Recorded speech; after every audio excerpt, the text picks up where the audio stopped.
section 3. You will hear 3 students, Steve, David and Susan, discussing the different courses they attend. First, you have some time to look at questions 21 to 26.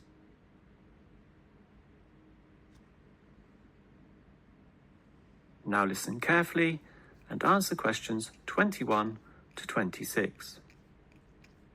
Well, gentlemen, we've almost finished our second semester at this university. What do you think of all the courses we attend? On the whole, I'd say they're quite good, apart from social history, which I find to be a little too inexact. Yes, the lecturer's style is also very, very dull. I certainly agree with you there, although I would say that the textbook is more interesting. Welfare State. The subtitle says, An Examination of Social Development in the 20th Century. Yes, Welfare State is a good book, but look how many pages it has. 458. I agree.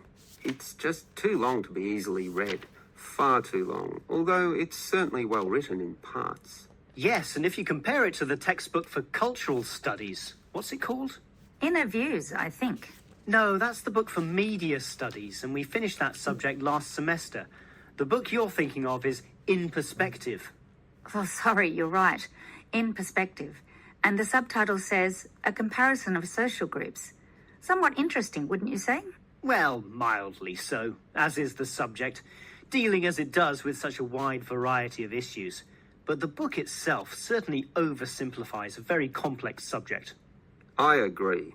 I also got annoyed at its constant oversimplification. Life is more complicated than what it suggests. Yes, but what you call oversimplifying may well be considered clarifying. Look at this other textbook, Government in Action. Some may say that it also oversimplifies, but it must do so in order to present a coherent picture of an equally complex subject. Government in Action? Which subject? It's the textbook for political theory. Oh, I hate politics. That's why I don't like the active leadership subject either. And most of the stuff in that political theory textbook is based on the American system. You see, it's written by Americans, so it's not even relevant to us here. I'd agree with you there. It's not relevant to us at all, since our government uses the Westminster system. Yes, I suppose that is a problem. Before you hear the rest of the conversation, you have some time to look at questions 27 to 30.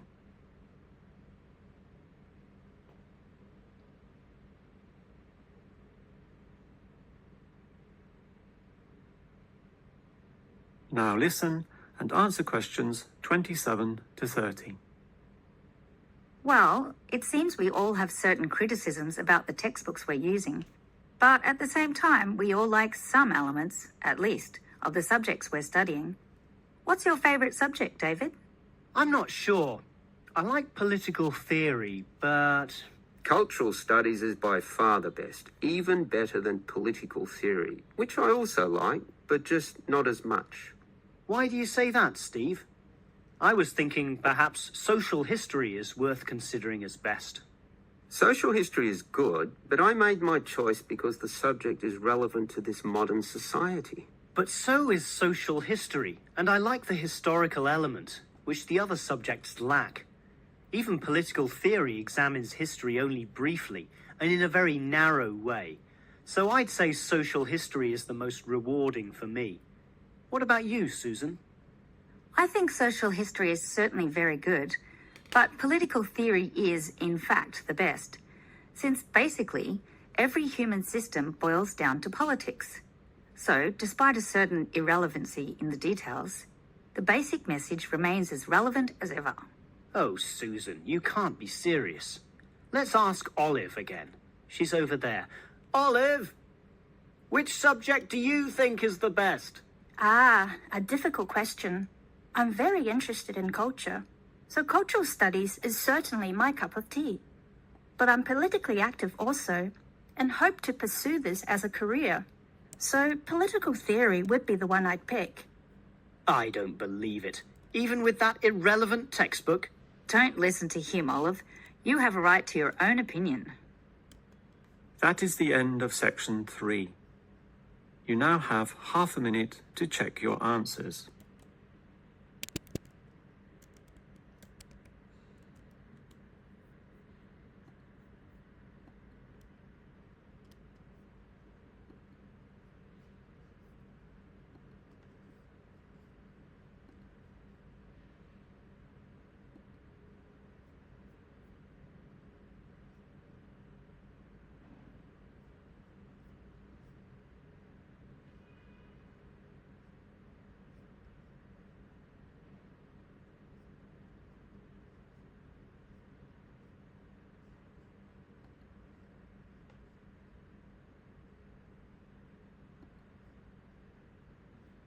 Now turn to Section 4. Section 4. You will hear a lecturer talking about the movement of population towards cities. First, you have some time to look at questions 31 and 32.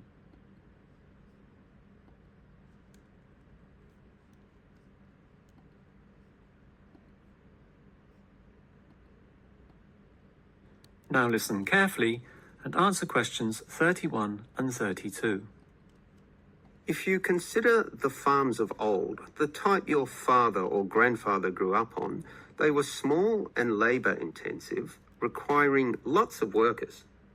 In addition, they often had a diversity of products, be that animal or vegetable, say cows and sheep, or oranges and lemons, with some peaches and a few chickens on the side for the production of eggs. The many workers involved raised their families who needed products and support services, such as medical clinics and schools. So the small country towns had mercantile activity, storefronts and community participation with all ages present and a distinct town culture. And how it has changed. Travel to any small country town in virtually any developed country, and you will often see that these places are now somewhat forlorn and deserted, lacking life and vigour. Many of the residents have long since moved towards the big cities, so the country areas have become depopulated and their downtowns empty. This phenomenon is so predictable and widespread that it even has a name, rural flight or rural exodus, and it has produced some fairly predictable problems. Before you hear the next part of the lecture, you have some time to look at questions 33 to 35.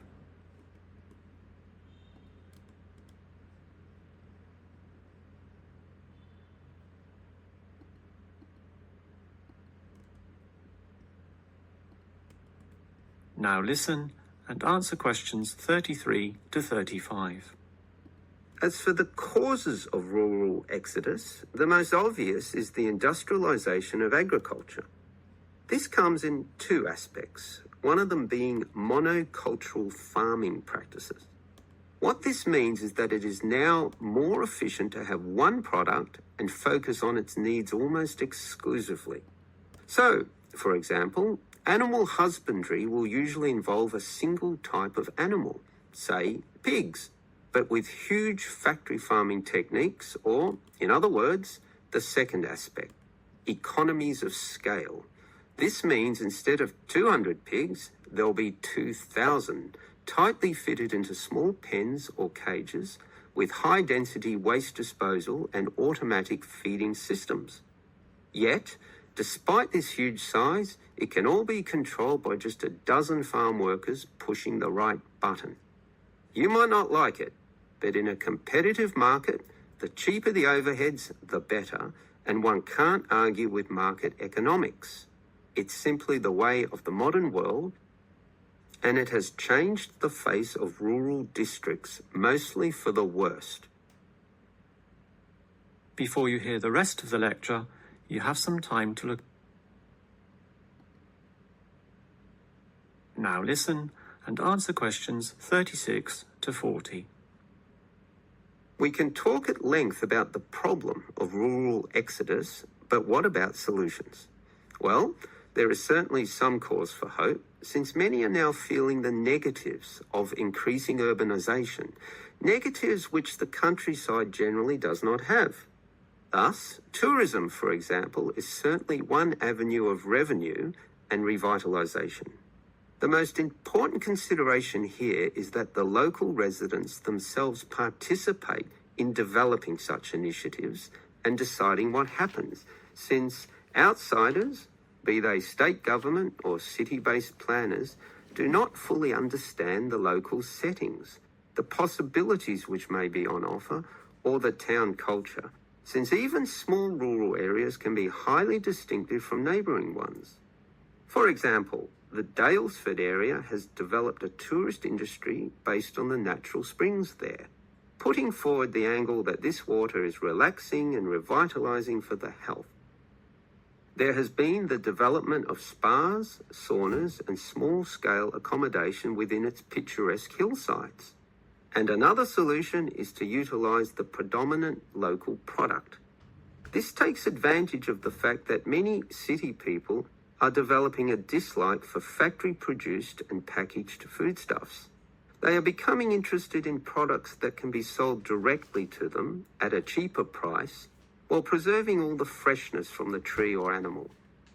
It is important here that the country area is not only characterised by a specific product, but markets this idea well.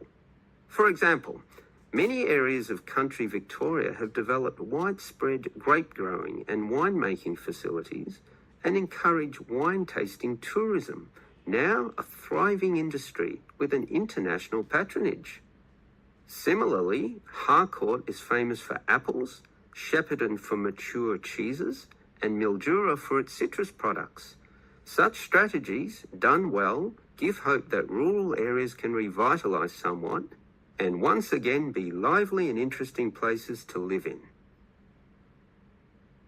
That is the end of section 4. You now have half a minute to check your answers.